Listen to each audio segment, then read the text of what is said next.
Ya pemirsa, terima kasih Anda kembali bergabung bersama kami dalam dialog khusus menghadapi krisis.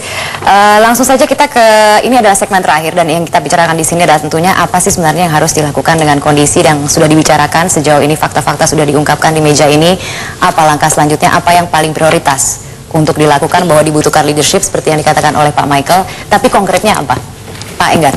Menurut saya, mari kita konsentrasi untuk domestik. 240 juta rakyat ini kita harus selesaikan. Sekarang Indonesia ini menjadi pasar dari negara lain. BUMN dulu kita jual, privatisasi itu adalah untuk nambal APBN. Sekarang BUMN diminta untuk buyback. Daripada dia untuk buyback, lebih baikkan dia capex, dia belanja yang ada dampaknya kepada kita. Sekarang masyarakat Indonesia, banyak kan orang yang menengah ke atas membeli properti di luar negeri, tetapi orang luar negeri tidak bisa membeli properti di Indonesia.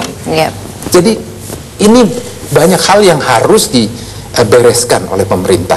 Jadi sementara waktu yang terjadi di bursa biarkanlah itu bursa biarlah, ya itu kondisi global yang tidak mungkin kita tahan, kita tidak mempunyai kemampuan untuk menahan. Yang kita lakukan adalah benahi kondisi perekonomian untuk sektor real sehingga ini tidak berhenti, masyarakat tidak menderita, tidak menimbulkan chaos. Itu yang harus diperhatikan oleh pemerintah. Iya, ke Pak Rahmat, kalau begitu ini peluang juga dong bagi para pengusaha di dalam negeri. Ya, itu yang tadi saya katakan bahwa sebetulnya kalau kami melihat di samping ini ada peluang sebetulnya kebangkitan industri nasional. Tergantung pemerintah bagaimana melihat sektor real ini secara benar, secara betul-betul sungguh-sungguh. Bukan hanya mengeluarkan kebijakan hanya seperti ngobatin situasi yang ada sekarang. Artinya industri mana yang mau dibangun terlebih dahulu seperti itu ya. Oke, Pak Silmi. Saya pikir ada beberapa hal. Yang pertama itu kan adalah bagaimana Mbak Afi dan bank-banknya ini tetap mengucurkan kredit supaya kita terus bisa memproduksi barang dan masyarakat juga terus bisa beli barang kita. Itu sangat penting. Terus kemudian yang kedua adalah menjaga bagaimana supaya import ini bisa dijaga, biar bagaimanapun juga barang-barang yang overproduksi yang tidak terserap di luar negeri itu akan masuk ke Indonesia kan. Nah berarti kita harus bersaing dengan mereka.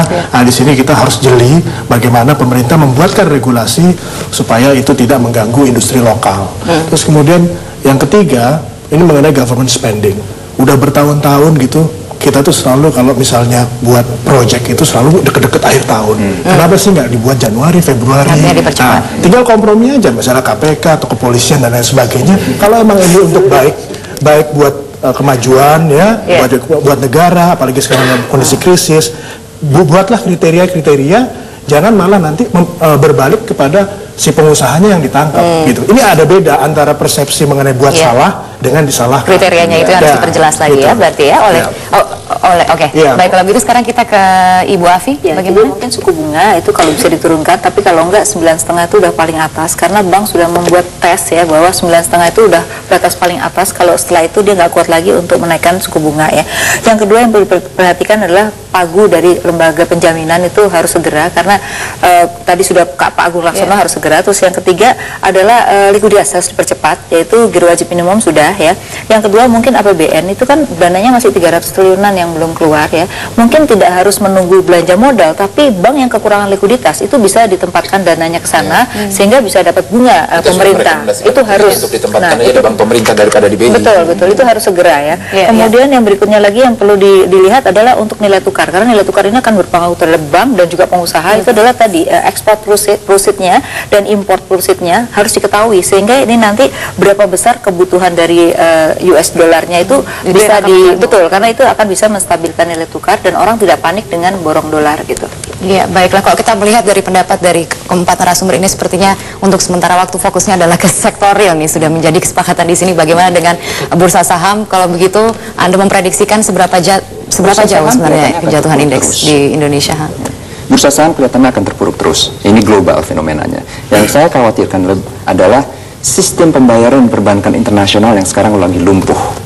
Kalau misalnya kelumpuhan sistem tersebut berlarut 3-6 bulan ke depan, sektor real di seluruh dunia akan lumpuh.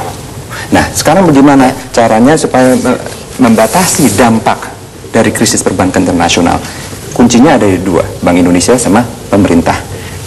Bank Indonesia kelihatannya agak sulit untuk menurunkan suku bunga, ya. Paling apalagi dengan rupiah yang ada Ya, di 10.000 ini. Ya. Kan Bank Indonesia nggak bisa terus-menerus menguras cadangan devisanya untuk intervensi. Betul. Ya. Jadi artinya titik berat lebih ke pemerintah. Caranya bagaimana? Ya, stimulus fiskalnya harus dibuat lebih efektif. Iya, Pak Michael. Ya, seperti tadi saya katakan, mungkin kita bicara langkah-langkah yang mungkin katakanlah jangka panjang 3-6 bulan atau setahun ya. Tapi masalahnya we may not have that time. Yeah. Luxury is time is our luxury gitu loh. Ya, karena menurut saya yang paling saya khawatirkan adalah sebenarnya seperti tadi Pak Fauzi katakan, justru adalah jangan sampai katakanlah barangkali teman-teman di sektor real mengatakan ini biar di bursa aja gitu loh. Well, kita ini nggak bisa mengatakan gitu, karena kita juga bisa mengatakan, ini kan Amerika punya bursa, ya kan? Tapi dia nyampe ke sini. Nah, ini harus kita make sure kita tidak ada krisis terhadap confidence crisis. Sekali snowball terjadi di krisis confidence, ini semuanya Pak, Pendekatannya juga dan harus akan masuk ke sektor real. Jadi bukan hanya kita perhatikan sektor real, tapi sektor keuangan ini merupakan leading indicator kalau kita bicara dunia itu. Kalau suatu negara yang develop itu mukanya adalah bursa. Iya. Oke. Itu tidak merepresentasikan ekonomi Indonesia. Itu yang harus dipertegas di situ ya. Itu juga sini. Tetapi jangan ada kesan bahwa pemerintah hanya berkonsentrasi ngurusin ini saja. Iya. Tetapi Harus perlu memberikan juga di sektor realnya, dan BI jangan egois. Kemudian hanya untuk langkah inflasi, orang lain turun suku bunga, dia naikin suku bunga sendiri, kan gitu. Ya kan, di mana-mana ya dia samalah dengan orang lain. Ya, dan nggak usah nunggu November. Kalau memang bisa dilakukan segera, lakukan segera. Ya. Gitu. Baiklah, sayang sekali waktu kita sudah habis, tapi tentunya terima kasih sekali atas waktunya pada malam hari ini kepada para narasumber kita, kepada Ibu Afi dan juga kepada Pak Silmi dan Pak Enggar, Pak Rahmat dan juga Pak Fauzi dan Pak Michael. Terima kasih telah bergabung bersama kami, dan juga kepada audiens yang telah hadir bersama kami pada malam hari ini. Mudah-mudahan perbincangan yang kami hadirkan pada malam hari ini bermanfaat bagi Anda sekalian.